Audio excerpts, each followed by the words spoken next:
Hello students, एक बार फिर से स्वागत है आप सभी का मेरे यूट्यूब चैनल कॉन्सेप्चुअल पीसीएम में। हम लोग जीओसी की एक सीरीज़ चला रहे हैं। पहला लेक्चर हो चुका है और इस लेक्चर में, दैट इज़ लेक्चर नंबर 2 में, मेरे दो इंपॉर्टेंट पॉइंट्स ऑफ डिस्कशन रहने वाले हैं। पहला कि बेस और न्यूक्लियोफाइल्स के बीच में डिफरेंस क्या है, और दूसरा जो इंपॉर्टेंट पॉइंट ऑफ डिस्कशन होगा दैट इज़ कि order of strength of different types of nucleophiles, क्या क्या रूल्स होंगे वो मैं डिस्कस करने वाला हूँ। हाँ, कुछ और जेई के क्वेश्चंस भी लूँगा, जेई मेंस के।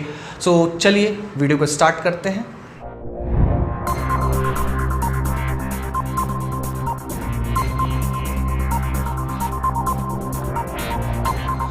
चलिए, तो आज के लेक्चर का जो पहला पॉइंट है दैट इज बेस और न्यूक्लियोफाइल्स के बीच का डिफरेंस, तो वो हम लोग देख लेते हैं जल्दी से। सो ये एक न्यूक्लियोफाइल और ये एक बेस।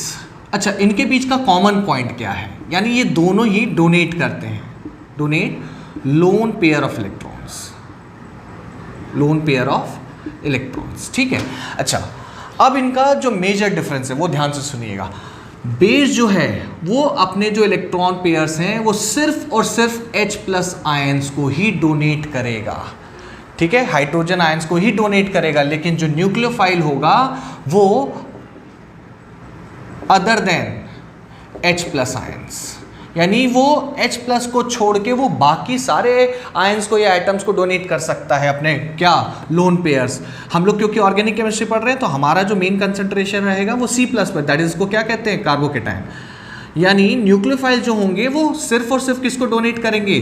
कार्बोकेटायंस को अपने लोन पेयर्स डोनेट करेंगे, और बेस जो रहेगा वो H+ को डोनेट करेगा। इसको एक एग्जाम्पल से समझते जरा, ज़्यादा अच्छे से समझ में आएगा।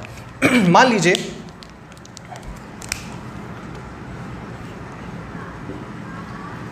इसका नाम क्या होगा? That is two chlorobutane. 4 कार्बन है। ओके, सो 2-क्लोरोब्यूटेन में सुविधा के लिए यहाँ पर हाइड्रोजन भी लेके चल रहा हूँ। अब चाहे न्यूक्लियोफाइल ले लो या आप बेस ले लो, दोनों के प्रेजेंस में मैं यहाँ पे कॉमन ले रहा हूँ OH नेगेटिव। ये आपका दोनों की तरफ बिहेव कर सकता है, न्यूक्लियोफाइल की तरफ भी बिहेव कर सकता है, बेस की तरफ भी बिहेव कर सकता है। ठीक है। चलिए, अगर सबसे पहले क्या होगा इस रिएक्शन में, दोनों के प्रेजेंस में सबसे पहले क्लोराइड जो है, क्लोरीन जो है वो अपना आयन ले जाएगा, बॉन्ड ले जाएगा, इलेक्ट्रॉन ले जाएगा, और साथ में क्या, कार्बन का भी इलेक्ट्रॉन ले जाएगा। तो भाई कार्बन पे क्या आ जाएगी? डेफिशिएंसी, यानी इसको हम कहेंगे कि कार्बोकेटायन फॉर्म हुआ है। ठीक। अच्छा, अब यहाँ पर मेजर डिफरेंस आता है दोनों के बीच में। अगर बेस होगा, OH negative as a base ले रहा हूं मैं, ठीक, तो याद रखना मैंने क्या बताया था, एज अ बेस वो H+ पर, यानी ये अटैक किस पर करेगा? H पर करेगा। और जैसे ही वो H पर अटैक करेगा तो H और OH, H+ और OH नेगेटिव क्या बना लेंगे? वाटर बना लेंगे, और यहाँ से ये किस फॉर्म में निकलेगा? H+ के फॉर्म में। तो H+ के फॉर्म में यानी बॉन्ड को इधर छोड़ के जाएगा, और बॉन्ड को जब इधर छोड़ के जाएगा तो यहाँ पे नेगेटिव चार्ज आएगा, पॉजिटिव नेगेटिव मिलके क्या बना लेंगे? यहाँ पे डबल बॉन्ड, यानी यहाँ पर प्रोडक्ट बनेगा आपका ऐसा कुछ, यानी अल्कीन बनेगा। समझ में आ रही बात? ठीक। और अगर ये एज अ न्यूक्लियोफाइल बिहेव करता है, कौन? OH negative. ठीक है, तो यहां पर क्या होने वाला है? मैंने बताया था एज अ न्यूक्लियोफाइल वो कहां पर अटैक करेगा? कार्बोकेटायन पर। यानी ये अटैक करने पहुंचेगा कहां पर? यानी नेगेटिव अपना बॉन्ड इलेक्ट्रॉन, OH नेगेटिव अपना इलेक्ट्रॉन इसको दे देगा, और यहां पर कुछ प्रोडक्ट ऐसा बनेगा, दैट इज अल्कोहल। देख रहे हैं, प्रोडक्ट चेंज हो गए हैं, जबकि रिएक्टेंट एक था, और वही reagent as a nucleophile react करा तो आपका अल्कोहल बना, एज अ बेस रिएक्ट करा तो अल्कीन बना। ठीक है, इसको मैं वीडियो के लास्ट में एक्वस KOH और अल्कोहलिक KOH के टर्म्स में समझाऊंगा। ठीक है। चलिए, अभी हम आते हैं कि order of strength of different nucleophiles, जो हमारा दूसरा टॉपिक है उस पर हम लोग फिर अपने second topic that is strength of nucleophile. अच्छा, इस टर्मिनोलॉजी को हम लोग कहते हैं न्यूक्लियोफिलिसिटी। ठीक है, और इसका मतलब होता है दैट इज, मैंने लास्ट लेक्चर में बताया था, tendency to donate lone pair of electrons by nucleophile. यानी कितनी आसानी से कौन सा न्यूक्लियोफाइल इलेक्ट्रॉन पेयर्स को डोनेट कर दे रहा है, हम कहेंगे उतना ज़्यादा उसकी न्यूक्लियोफिलिसिटी रहेगी। ठीक है, अब देखिए पहला जो आता है इसमें NH3 और NH2 नेगेटिव, इनमें बोला जाए कि कौन बेटर न्यूक्लियोफाइल होगा, तो हम कहेंगे NH2 negative. H2O OH negative, कौन बेटर न्यूक्लियोफाइल होगा, हम कहेंगे OH negative. CH3OH CH3O negative, कौन बेटर होगा, हम कहेंगे। देखिए इसको हम लोग ऐसे समझते हैं, देखिए NH3 भाई इसके पास भी लोन पेयर है, NH2 नेगेटिव इसके पास लोन पेयर साथ में नेगेटिव चार्ज भी है। ठीक है, तो अगर नेगेटिव चार्ज होगा तो सीधी बात ये कि इसकी टेंडेंसी जो होगी वो ज़्यादा होगी टू डोनेट इलेक्ट्रॉन।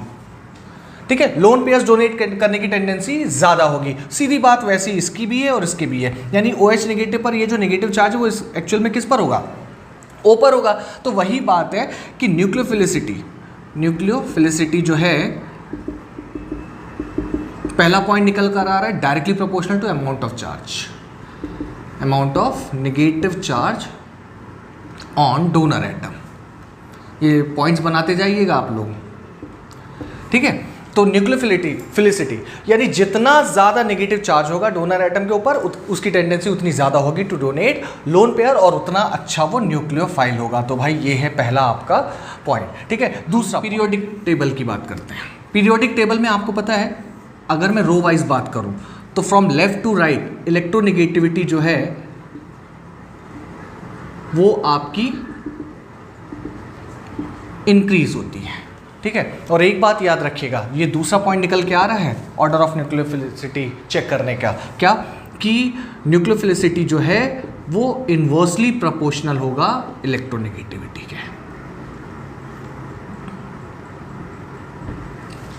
ठीक, मतलब कि जितना ज़्यादा इलेक्ट्रोनेगेटिव एटम होगा वो उतना क्या करेगा, अपने लोन पेयर्स को बांध के रखेगा अपने पास। ठीक है, और उतना ही मुश्किल हो जाएगा उस एटम को अपना इलेक्ट्रॉन वो लोन पेयर्स डोनेट करना। ठीक है, तो इस पॉइंट को याद रखिएगा। ये पॉइंट सिर्फ और सिर्फ अलोंग द रो ही चेक होगा। आप इसको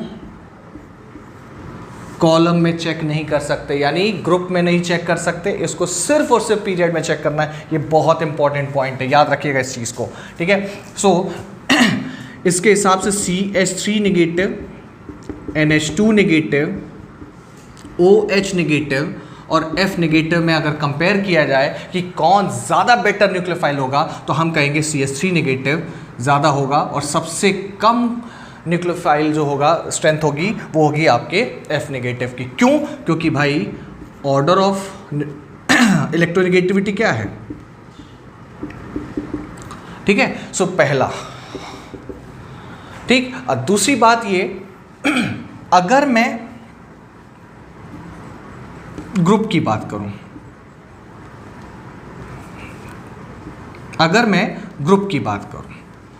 तो ग्रुप में याद रखिएगा डाउन द ग्रुप। ठीक, न्यूक्लियोफिलिसिटी इंक्रीज होगी। ठीक, कब? अगर वो प्रोटिक सॉल्वेंट है। बहुत इंपॉर्टेंट चीज़ है ये, मैं अभी बताऊंगा आपको कि प्रोटिक सॉल्वेंट क्या होता है, ए प्रोटिक सॉल्वेंट क्या होता है। और अगर ए प्रोटिक सॉल्वेंट है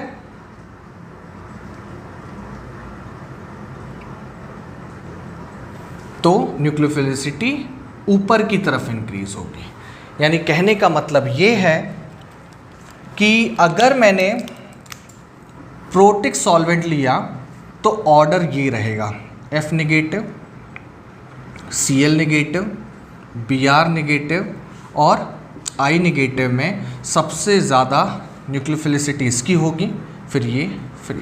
यानी सबसे बेहतरीन आपका न्यूक्लियोफाइल होगा I नेगेटिव, आयोडाइड आयन। ठीक है, और अगर मैंने ए प्रोटिक सॉल्वेंट लिया तो यही ऑर्डर आपका चेंज हो जाएगा, मतलब कि F negative, Cl negative, Br negative, I negative में अब ऑर्डर ये होगा। यानी अब आपका फ्लोराइड आयन जो होगा वो ज़्यादा बेटर न्यूक्लियोफाइल होगा। अब पहले ये समझ लो कि भाई प्रोटिक क्या होता है सॉल्वेंट और ए प्रोटिक सॉल्वेंट क्या होता है। प्रोटिक सॉल्वेंट मतलब जिस सॉल्वेंट में H+ आयंस प्रेजेंट हों, ठीक, जैसे कि H2O, इसमें H+ आयंस होंगे। अल्कोहल, अल्कोहल में आप ले लीजिए C2H5OH, C2H5OH, ठीक है। ये दोनों आपके प्रोटिक सॉल्वेंट कहलाते हैं क्योंकि इसमें H+ आयंस प्रेजेंट रहते हैं। और फिर आता है आपका ए प्रोटिक सॉल्वेंट, ऑब्वियस सी बात है जिसमें H+ आयंस प्रेजेंट ना हो, ठीक। तो ऐसे सॉल्वेंट्स कौन कौन से? बेंजीन, दैट इज C6H6, और कीटोन। ये दो सॉल्वेंट्स ऐसे हैं जिसको हम लोग क्या कहते हैं? ए प्रोटिक सॉल्वेंट, क्योंकि इसमें H+ आयंस नहीं मिलेंगे। अच्छा, अब इनकी वजह से ऐसा हो क्यों रहा है तो वो भी रीज़न देख लीजिए। देखिए, प्रोटिक सॉल्वेंट का समझ लीजिए, अपने आप आपको ए प्रोटिक का समझ में आ जाएगा। मैं फिर से बोल रहा हूँ, ध्यान दीजिएगा कि आपको डाउन द ग्रुप ये रूल नहीं फॉलो करना है। डाउन द ग्रुप आपको ये ज़रूर चेक करना है कि प्रोटिक सॉल्वेंट है या ए प्रोटिक। इलेक्ट्रोनेगेटिविटी का कोई भी ऑर्डर हो डाउन द ग्रुप, कोई फ़र्क नहीं पड़ता है इन न्यूक्लियोफिलिसिटी, ठीक है। सो प्रोटिक सॉल्वेंट का ज़रा समझ लीजिए कि ऐसा क्यों हो रहा है। देखिए, अभी क्या बताया मैंने? प्रोटिक सॉल्वेंट में H+ आयंस रहेंगे, ठीक है। अच्छा, आपको भी पता है F नेगेटिव साइज़ की अगर मैं बात करूं तो साइज़ में सबसे बड़ा साइज़ किसका होगा? आयोडाइड आयन का होगा, ठीक है। डाउन द ग्रुप साइज़ बढ़ता है, तो जितना बड़ा साइज़ होगा, ठीक है, उतना पॉसिबिलिटी कम है H+ आयंस की उसको घेरने की, ठीक है। और जितना छोटा आयन होगा उतनी ज़्यादा चांसेस हैं वो चारों तरफ से H+ आयन से घिर जाएगा। इसको हम लोग सॉल्वेशन भी कहते हैं, ठीक है। तो ये चारों तरफ से H+ आयन से घिर गया। अब इसके जो लोन पेयर्स होंगे वो इजीली अवेलेबल नहीं है अटैक करने के लिए, ठीक है। न्यूक्लियोफाइल में क्या होता है? वो लोन पेयर्स को अटैक किया जाता है, लोन पेयर से अटैक किया जाता है, किस पर? डेफिशिएंट साइड पर। अब इसके जो ये एटम है जो चारों तरफ से पॉजिटिव आयन से घिर चुका है, तो ऑब्वियस बात है लोन पेयर से अटैक नहीं कर पाएगा इसका। और इसका देख रहे हैं आप लोग, H+ आयंस बहुत थोड़े से अमाउंट में घेर पा रहे हैं, तो ये ज़्यादा इजीली अटैक कर देता है। तो कहने का मतलब ये है, अब साइज़ पर डिपेंड करेगा, यानी जिसका साइज़ ज़्यादा होगा वो बेटर न्यूक्लियोफाइल होगा। तो यहाँ पर आप ए प्रोटिक में ऐसे भी याद रख सकते हैं, प्रोटिक में ये याद रख सकते हैं क्या, कि न्यूक्लियोफिलिसिटी जो रहेगी वो directly proportional to size of donor atom, ठीक है। तो अगर आपसे पूछा जाए कि SH नेगेटिव और OH नेगेटिव में कौन ज़्यादा बेटर न्यूक्लियोफाइल होगा, तो हम कहेंगे भाई ऑक्सीजन फैमिली में ही तो सल्फ़र आता है। डाउन द ग्रुप अगर जाते हैं तो ऑक्सीजन के नीचे सल्फ़र है, तो सल्फ़र, अगर मैं प्रोटिक सॉल्वेंट की बात कर रहा हूँ तो प्रोटिक सॉल्वेंट में सल्फ़र का साइज़ क्योंकि बड़ा होगा, इस वजह से ये आपका ऑर्डर होगा, ठीक है। अगर ए प्रोटिक की बात करूँगा तो यही ऑर्डर क्या हो जाएगा, यानी ये आपका ज़्यादा बेटर न्यूक्लियोफाइल हो जाएगा। तो ये बात याद रखिएगा, ठीक है। सो ये हमारे इसमें सेकंड पॉइंट यानी अलोंग द रो, और third point along the group मैंने क्लियर कर दिया। अब आते हैं हम लोग नेक्स्ट पॉइंट पर, इसको नोट कर लीजिएगा।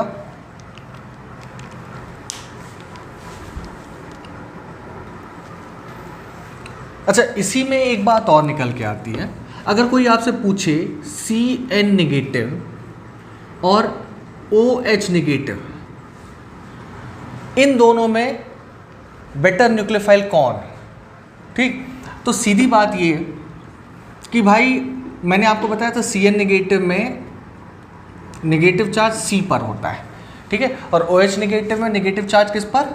ऑक्सीजन पर, ठीक, तो भाई आपको कंपेयर करना है किसको, C और O को। तो भाई इनमें से कौन ज़्यादा इलेक्ट्रोनेगेटिव होगा, हम कह रहे हैं ये CO और O along द पीरियड पढ़ते हैं, तो along द पीरियड यानी इन अ रो हम लोग चेक करते हैं किससे, इलेक्ट्रोनेगेटिविटी से। तो इलेक्ट्रोनेगेटिविटी में O की इलेक्ट्रोनेगेटिविटी ज़्यादा है, अपने लोन पेयर्स को ज़्यादा अच्छे से रख पाएगा, तो डोनेट करने की टेंडेंसी घट जाएगी, मतलब कि Cn नेगेटिव बेटर न्यूक्लियोफाइल होगा। और एक बात याद रखिएगा, आगे चल के आपको एक बात पता चलने वाली है, that is nucleophilic substitution reaction में जो ज़्यादा बेटर न्यूक्लियोफाइल होगा वो कमज़ोर वाले को रिप्लेस कर देता है। ठीक है, चलिए अगले पॉइंट की तरफ बढ़ते हैं। अभी मैंने थोड़ी देर पहले बताया था CH3OH और CH3O नेगेटिव, इन दोनों में कौन बेटर न्यूक्लियोफाइल होगा। तो हमने कहा था भाई जिसके पास अमाउंट ऑफ चार्ज ज़्यादा होगा वो ज़्यादा अच्छा बेटर न्यूक्लियोफाइल होगा, यानी ये होगा। ठीक है, अच्छा अब मैं इसी को ऑर्डर बढ़ा रहा हूँ, CH3O नेगेटिव और टर्शरी ऑक्साइड। ठीक है, इनमें कौन ज़्यादा बेटर न्यूक्लियोफाइल होगा। तो भाई यहाँ पर आएगा अगला पॉइंट कि न्यूक्लियोफिलिसिटी जो है वो inversely proportional to steric hindrance होती है। स्टेरिक हिंड्रेंस, जितना बड़ा ग्रुप होगा उतना मुश्किल हो जाएगा उसको लोन पेयर्स जाके वहाँ पर अटैक करे। कहाँ पर, डेफिशिएंट साइड पर। बहुत बड़ा ग्रुप है ना, तो अटैक करना भी मुश्किल हो जाएगा। ठीक है, जितना छोटा ग्रुप होता अटैक करना उतना पॉसिबल होगा। याद रखिएगा फैमिली एक ही है, इस पे कंपैरिजन कर रहा हूँ मैं। तो सबसे अच्छा न्यूक्लियोफाइल ये होगा और सबसे कमज़ोर न्यूक्लियोफाइल ये होगा। तो आपको ये भी देखना है कि स्टेरिक हिंड्रेंस फैमिली एक ही होनी चाहिए। ये CH3 एक CH3 ग्रुप है, यहाँ पे 2 CH3 ग्रुप है, यहाँ पे 3 CH3 ग्रुप हैं, यानी ये टर्शरी ऑक्साइड है। तो भाई आपको ये चेक करना है कि स्टेरिक हिंड्रेंस जितना ज़्यादा होगा न्यूक्लियोफिलिसिटी उतनी कम होगी। चलिए अब बढ़ते हैं हम लोग नेक्स्ट पॉइंट की तरफ, और फिर मैं लेता हूँ एक JEE का क्वेश्चन। चलिए जल्दी से अब हम लोग नेक्स्ट पॉइंट देख लेते हैं।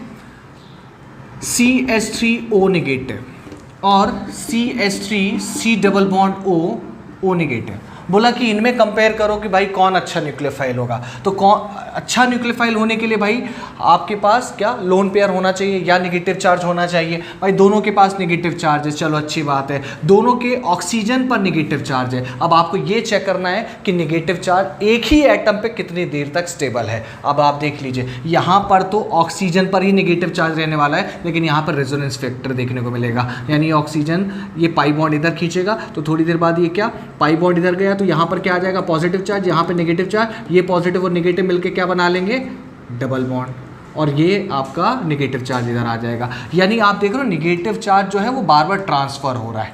तो मान लो अटैक करने अगर ये पहुंचेगा तब तक रेजोनेंस हो जाएगा, नेगेटिव चार्ज इधर आ गया, तो आप समझ गए न्यूक्लियोफिलिसिटी यहाँ पर डिक्रीज हो रही है। तो जितने ज़्यादा रेजोनेंस के स्ट्रक्चर होंगे, तो हम कह रहे हैं यहाँ पर न्यूक्लियोफिलिसिटी जो है वो inversely proportional to number of resonance structures.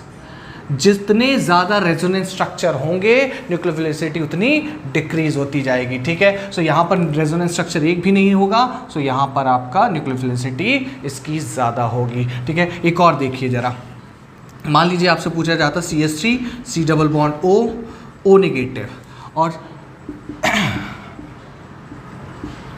S double bond O negative double bond O। ठीक है, इन दोनों में किसका न्यूक्लियोफिलिसिटी ज़्यादा होगी। तो हम कहेंगे भाई देखो इसमें कितने रेजोनेंस स्ट्रक्चर है, ये नेगेटिव चार्ज 2 ही ऑक्सीजन पर ट्रैवल कर सकता है, तो यहाँ पर 2 रेजोनेंस स्ट्रक्चर होंगे। ठीक है, यहाँ पर कितने होंगे, एक बार नेगेटिव चार्ज इधर ट्रैवल करेगा और एक बार नेगेटिव चार्ज इधर ट्रैवल करेगा, तो यहाँ पर 3 रेजोनेंस स्ट्रक्चर होंगे। तो ज़्यादा रेजोनेंस स्ट्रक्चर इसके हैं, तो न्यूक्लियोफिलिसिटी जिसकी कम होंगे रेजोनेंस स्ट्रक्चर उसका आएगा। ठीक है, तो चलिए इस पर एक मैं JEE का क्वेश्चन देख लेते हैं हम लोग। एक JEE मेंस 2017 का क्वेश्चन है न्यूक्लियोफिलिसिटी ऑर्डर पे। तो आपको डिक्रीजिंग ऑर्डर लिखना था, डिक्रीजिंग ऑर्डर ऑफ न्यूक्लियोफिलिसिटी। ठीक है, ऑप्शंस दिए थे CH3 C double bond O negative, B था आपका CH3O नेगेटिव, C था CN नेगेटिव और D था आपका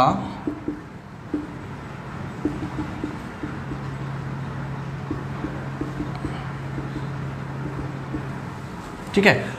करेक्ट ऑर्डर क्या होगा? अब आप देखिए भाई, अगर मैं इसकी बात करूं तो यहाँ तो रेजोनेंस फैक्टर काम कर रहा है, और इसकी बात करूं तो यहाँ भी रेजोनेंस फैक्टर काम कर रहा है। ये बॉन्ड इधर जाएगा यानी नेगेटिव चार्ज इधर आ जाएगा, ऐसे यहाँ पर नेगेटिव चार्ज इधर आ जाएगा, एक बार इधर आ जाएगा, यानी इस पर 3 रेजोनेंस स्ट्रक्चर हैं, इस पर 2 रेजोनेंस स्ट्रक्चर हैं और इस पर 3 रेजोनेंस स्ट्रक्चर हैं। ठीक है। अच्छा, अब मैं इन दोनों की बात करूं तो इन दोनों में आप देख रहे हो ऑक्सीजन पर नेगेटिव चार्ज और Cn नेगेटिव में किस पर नेगेटिव चार्ज होता है? इस पर। तो सबसे ज़्यादा अवेलेबिलिटी ऑफ लोन पेयर या नेगेटिव चार्ज कहाँ पर है? तो हम कहेंगे इन्हीं दोनों पर है। ये दोनों में तो नेगेटिव चार्ज ट्रैवल कर रहा है, यहाँ पर 2 बार, एक बार इस पर, एक बार इस पर, यहाँ पर 3 बार ट्रैवल कर रहा है। ठीक है। तो ये दोनों तो नीचे रहने वाले हैं, इनकी न्यूक्लियोफिलिसिटी कम रहने वाली। अब इन्हीं दोनों में चेक करना है कि किसकी न्यूक्लियोफिलिसिटी ज़्यादा है। तो हम कहेंगे भाई, मैंने क्या बताया था, ऑक्सीजन और कार्बन, क्योंकि ये नेगेटिव चार्ज तो इस कार्बन पर है, तो कार्बन और ऑक्सीजन में से किस पर नेगेटिविटी, इलेक्ट्रोनेगेटिविटी ज़्यादा होती है? तो हम कहेंगे ऑक्सीजन की इलेक्ट्रोनेगेटिविटी ज़्यादा है, तो आपका न्यूक्लियोफाइल कौन ज़्यादा स्ट्रॉन्गर होगा? हम कहेंगे ये वाला स्ट्रॉन्गर होगा, यानी Cn नेगेटिव, इसकी इलेक्ट्रोनेगेटिविटी ज़्यादा होगी। उसके बाद आएगा कौन? CH3O negative. अच्छा, उसके बाद अब देखिए, अब आपको चेक करना है कि इन दोनों में से कौन, तो हम कहेंगे भाई इन दोनों में से आपका ये वाला जो रहेगा ये ज़्यादा होगा। क्यों? क्योंकि जितनी बार कम ट्रैवल करेगा नेगेटिव चार्ज, उतना आसानी से वो अटैक कर पाएगा। तो उसके बाद आ जाएगा आपका क्या? CH3 C double bond O negative, और लास्ट आएगा आपका क्या? दैट इज ये। ठीक है। सो ये है आपका आंसर, यानी correct option will be C, B, A, D, सबसे ज़्यादा। तो आज हम लोगों ने 2 पॉइंट्स पर डिस्कशन किया। पहला कि बेस और न्यूक्लियोफाइल्स के बीच का मेजर डिफरेंस क्या है, और दूसरी चीज़ हम लोग ने ऑर्डर ऑफ न्यूक्लियोफिलिसिटी क्या होती है, कैसे चेक करी जाती है, उसके हम लोग ने 5 पॉइंट्स देखे। सो होप आपको ये वीडियो समझ में आया होगा। आज का लेक्चर बस इतना ही। हाँ, जाते जाते ये क्वेश्चन है आपके लिए कि इसका decreasing order of nucleophilicity, phenoxide ion, carboxylate ion, आपका ये मिथॉक्साइड आयन है और ये इथॉक्साइड आयन है। ठीक है। सो आपको ये बताना है कि इनका ऑर्डर ऑफ न्यूक्लियोफिलिसिटी क्या होगी। प्लीज़ ध्यान रखिएगा, डिक्रीजिंग ऑर्डर, यानी सबसे पहले आपको अच्छा न्यूक्लियोफाइल और सबसे लास्ट में आपको कमज़ोर न्यूक्लियोफाइल बताना है। और प्लीज़ इसका आंसर जो है मेरे कमेंट बॉक्स में ज़रूर लिखिएगा। Thank you. आज के लिए बस इतना ही। Thank you.